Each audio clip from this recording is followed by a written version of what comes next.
Hey everyone, Anark here, and welcome to another episode of Anark Abridged.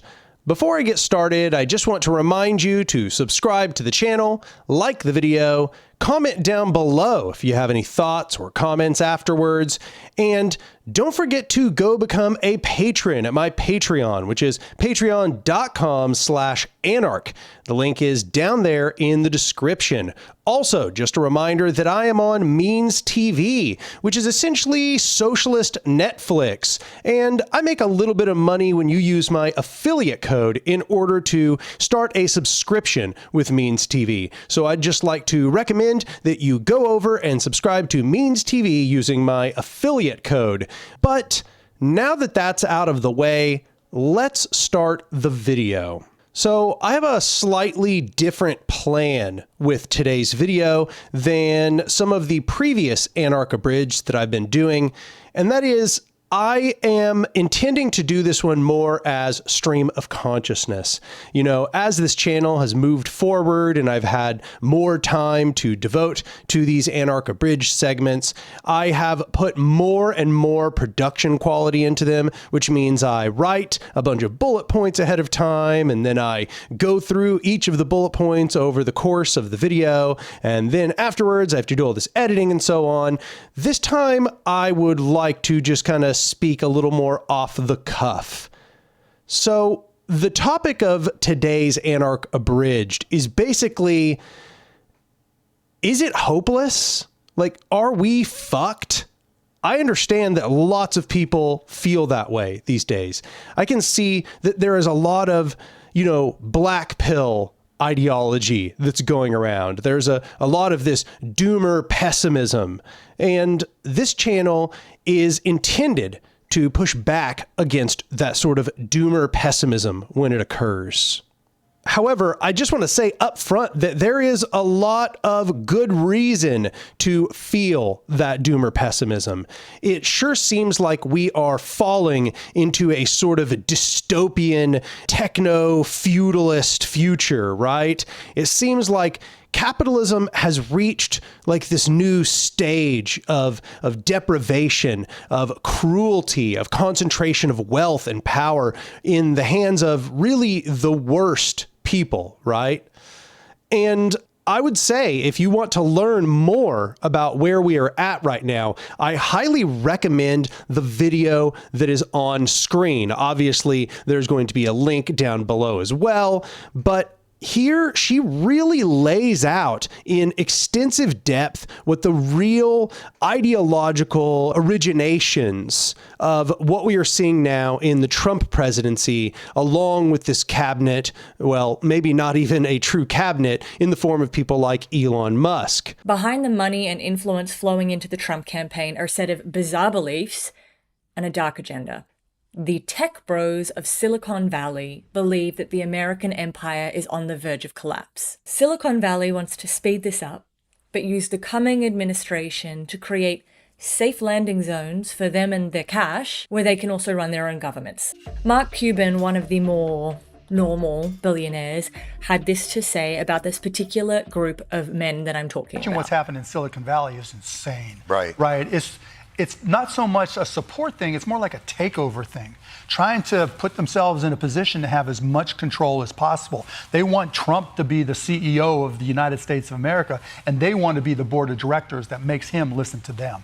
And I just want to say, with that context in mind, I certainly don't want to pretend as if we are in a place right now where things are good and things look like they're getting better. We are certainly not moving through a time period where we are seeing steady and sort of inevitable progress. Instead, it seems like we are moving through an era of regress. We are moving backwards. When you really think about it, what we're experiencing right now is the culmination of the backlash from the right wing that has been brewing since the early 1900s here in the United States, specifically right after the passage of the New Deal.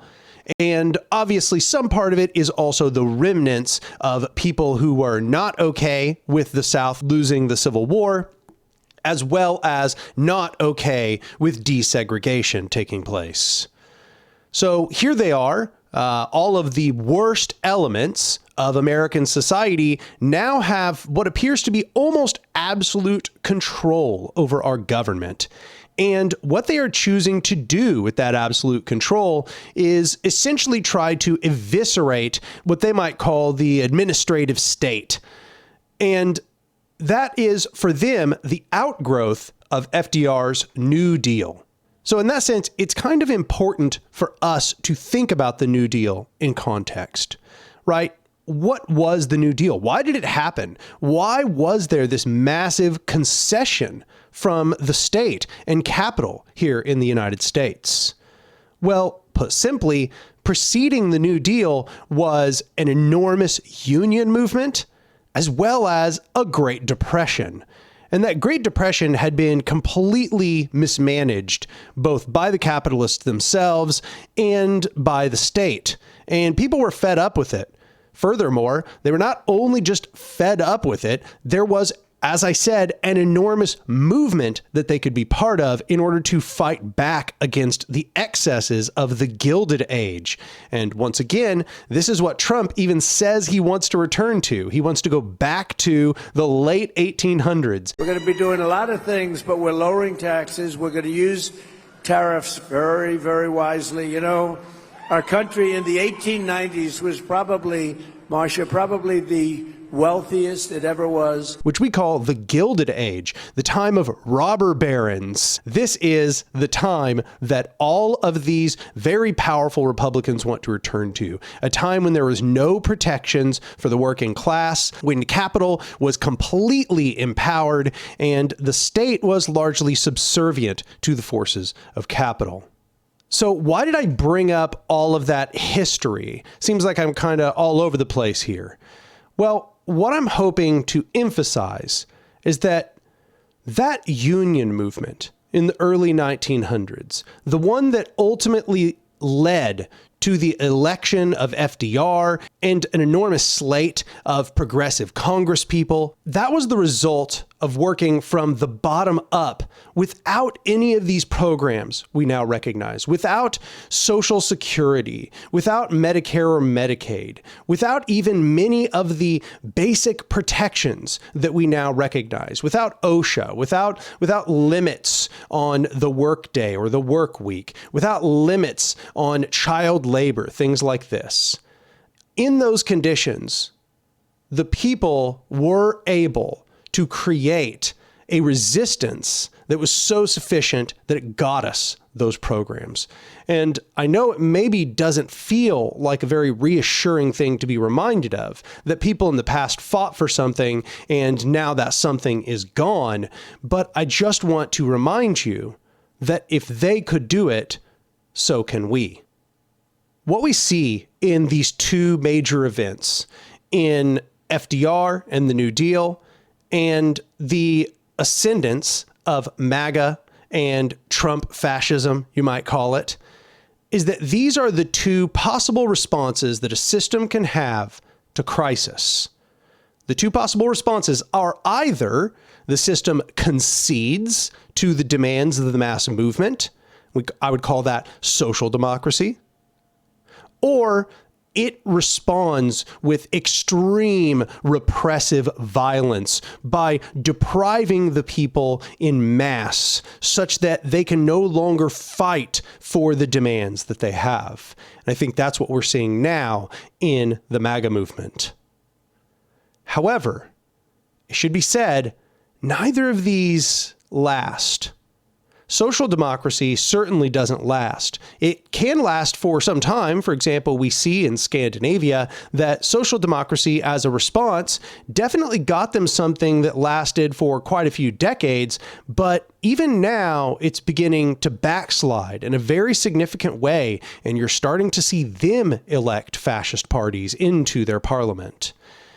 And insofar as we're talking about fascism, fascism is generally not very long-lived. Most fascist regimes fall apart in just a few years. The longest that I think that any fascist regime has ever existed is Franco in Spain. That's not to say that, of course, that was not terrible and that it didn't last for some time, but eventually it did fall. So why am I bringing up that it's limited? Well, I just want to bring up that no matter what happens here, and it will be very dark, I believe, that it won't last. A lot of terrible things are going to happen in the meantime. I can guarantee you that. And I certainly don't want to make it out like that this is a very cheery silver lining. But I think that in order for us to orient ourselves within the historical moment that we're in, we need to have this kind of sober-minded view. And that's necessary because we've got a lot of work to do. We absolutely do not have time to become discouraged. We do not have time to be cowed by our enemies. We do not have time to sit around taking the doomer pill. I'm sorry, we don't. There's too much work to be done. And the work requires a positive affirmation of what must be done.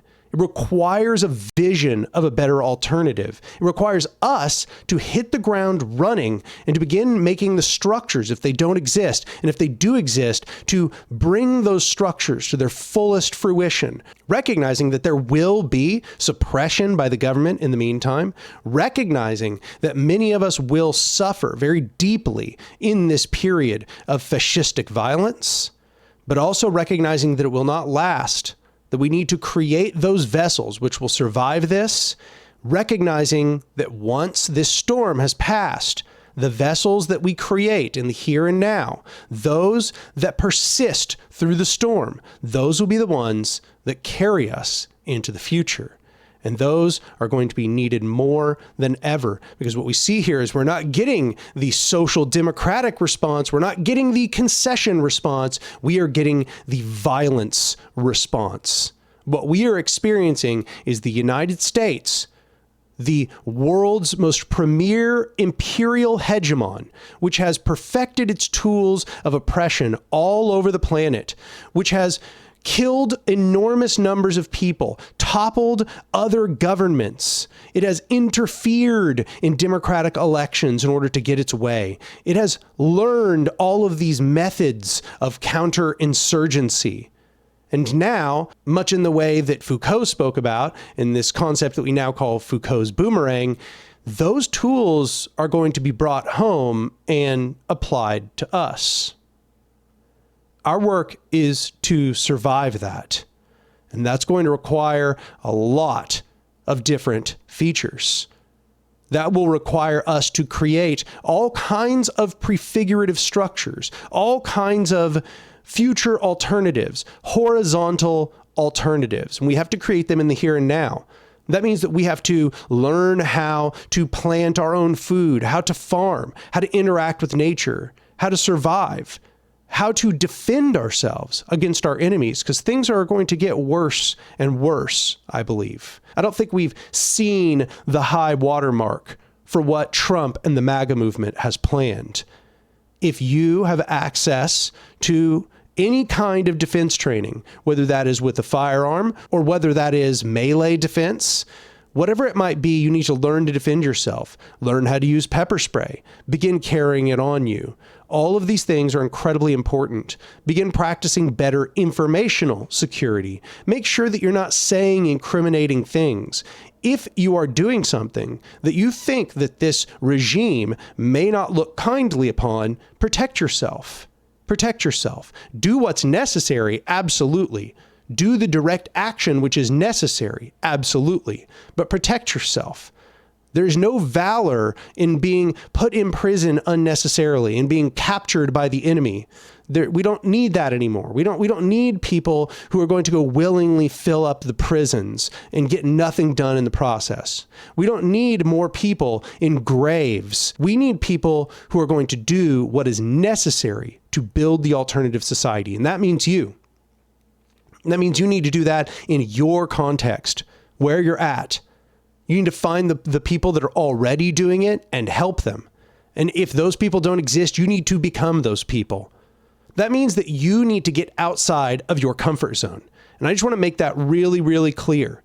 Okay, I know probably you think about all kinds of things that need to be done. And then you think to yourself, wow, well, I don't know if I can do that. And I don't know, that sounds scary and that sounds difficult, or maybe that's not even possible. But I need you to overcome those feelings. We are living through an extremely important historical era, which will require all of us to sacrifice greatly. And by sacrifice, I don't mean absolute sacrifice. I'm not talking about, once again, about martyring oneself. I'm talking about the kind of sacrifice where it's difficult for us, where it is a struggle, where it's a challenge, but we are doing it for something better. Things are difficult, but it's worth it for something better. We all need to commit ourselves to that task, to that recognition that what comes ahead is uncomfortable and challenging. And we have to recreate many of these social functions which have now degraded, fallen away, rotted under the boot of a hierarchical society. We have to rebuild those. That is going to get you outside your comfort zone. That will be difficult. So if it sounds like it's going to be difficult, it will. But growth will occur there. That is where we resurrect that human social empathy, the human social structures, the interpersonality that is necessary, and we ourselves will become better in doing it. Wherever the state leaves us behind, that is precisely where we must create the services that they are getting rid of. If they're telling us that they won't provide us workplace protections, then we need to make unions. If they are telling us that they are going to destroy the planet, then we have to make absolutely sure that they do not through direct action. And that's direct action of whatever kind is necessary to prevent them. If they are telling us that they are not going to provide health care, which they hardly ever did to begin with, then we need to get together and we need to figure out how to replace those services. We need to get together nurses and doctors and all kinds of medical professionals who can give those services to the people that need them most. If people cannot retire, we need to figure out how to set up retirement funds. If people cannot pay for their funerals, we need to figure out how to pay for people's funerals. All of these things that I just noted, these are things that all over the world people are doing. I just want to note that none of it is impossible to do. It may sound very challenging, but it absolutely can be done. It is being done all over the world, and it has been done throughout history. You know, another example, if they stop feeding children school lunches, which it appears as if that is their coming goal, then we need to create breakfast programs. We need to create lunch programs. That's how those were instituted in many places. They were afraid of what the Black Panthers were doing with their breakfast programs. You see, this is why the concessions come. Concessions historically do not come from very good parliamentarianism. They don't come from voting good. They come from creating the institutions that we want to see, and that is a threat to the prevailing power structures. So just know, this burden is not on someone else's shoulders. This is on your shoulders. And whatever you can contribute to this is worthy.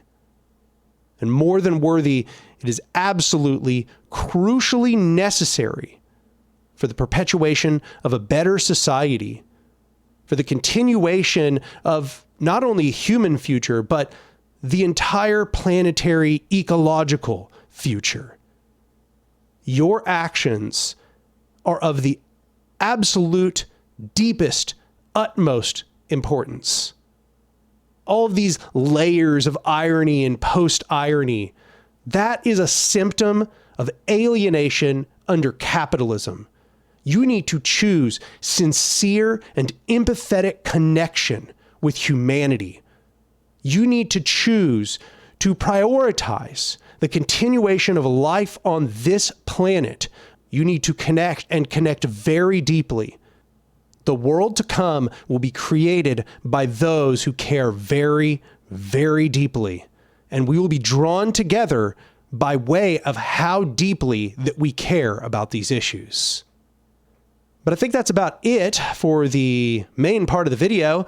If you liked the video, you should like the video. Go down there and like the video. If you have seen lots of my videos, but you've never subscribed, this is your opportunity to subscribe. It is an enormous help to the channel. In fact, it's one of the most important things you could do for the channel.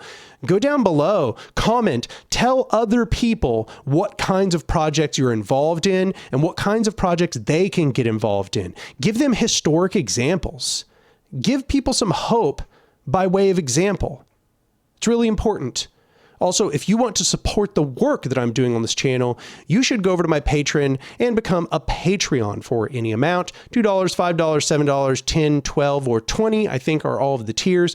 Any amount that you can donate monthly would be highly appreciated. Lastly, again, I would just like to pitch Means TV, because all of my work is also being hosted over on Means TV, which is basically socialist Netflix. And they are building up quite an array of different leftist thinkers over there. So if that interests you, you should use my affiliate code, which is Anark, and then I will get a little bit of a cut of that subscription fee. And that helps me out quite a bit, actually. So go over there, support my work being mirrored on Means TV, support anarchist content being put in all kinds of different places. I would appreciate it enormously. Anyway, I think that is about it. I appreciate y'all watching, and I'll see y'all next time.